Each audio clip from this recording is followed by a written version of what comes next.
মিশো থেকে যে কোনো প্রোডাক্ট আপনি যদি ভুল করে অর্ডার করে ফেলেন এবং সেই অর্ডারটিকে আপনি যদি ক্যান্সেল করতে চান, তাহলে সেই অর্ডারটিকে আপনি কিভাবে ক্যান্সেল করবেন আজকের এই ভিডিওতে আমি আপনাকে দেখিয়ে দেব।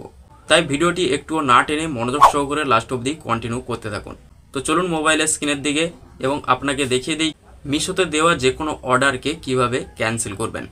তো মিশো থেকে দেওয়া যে কোনো অর্ডারকে ক্যান্সেল করার জন্য সবার প্রথমে আপনারা মিশো অ্যাপ্লিকেশনটিকে ওপেন করে নেবেন।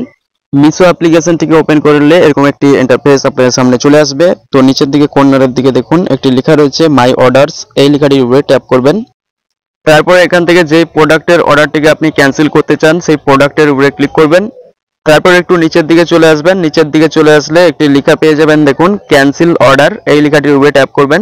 লেখাটির উপরে ট্যাপ করে দিলে এরকম একটি ইন্টারফেস আপনার সামনে চলে আসবে।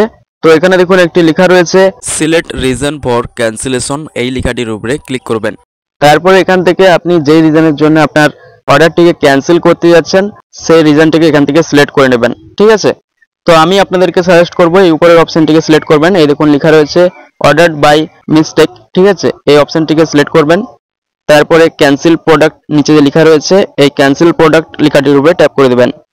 ক্যান্সেল প্রোডাক্ট লেখাটির উপরে যখনই ক্লিক করে দেবেন আপনি যে প্রোডাক্টের অর্ডার করেছিলেন সেটি ক্যান্সেল হয়ে যাবে। এই দেখুন সবুজ রঙের রেখাটি কিন্তু লাল হয়ে গিয়েছে এবং পাশে লেখা আসছে ক্যান্সেলড, মানে আপনার অর্ডারটি ক্যান্সেল হয়ে গিয়েছে। তো আশা করি আজকের এই ভিডিওটি দেখার পর মিশোতে দেওয়া যে কোনো অর্ডারকে কীভাবে ক্যান্সেল করতে হয় আপনি শিখে গিয়েছেন। তো ভিডিওটি ভালো লাগলে অবশ্যই ভিডিওতে একটা লাইক করবেন, আর আমাদের ইউটিউব চ্যানেলে আপনি নতুন হয়ে থাকেন অবশ্যই আমাদের ইউটিউব চ্যানেলটিকে সাবস্ক্রাইব করে রাখবেন। আর এই ভিডিওটি আপনি যদি ফেসবুক থেকে দেখে থাকেন অবশ্যই আমাদের ফেসবুক পেজটিকে ফলো করে রাখবেন। তো আজকের এই ভিডিওটি এখানেই শেষ করলাম, আবার দেখা হবে পরবর্তী ভিডিওতে। ভালো থাকবেন, সুস্থ থাকবেন।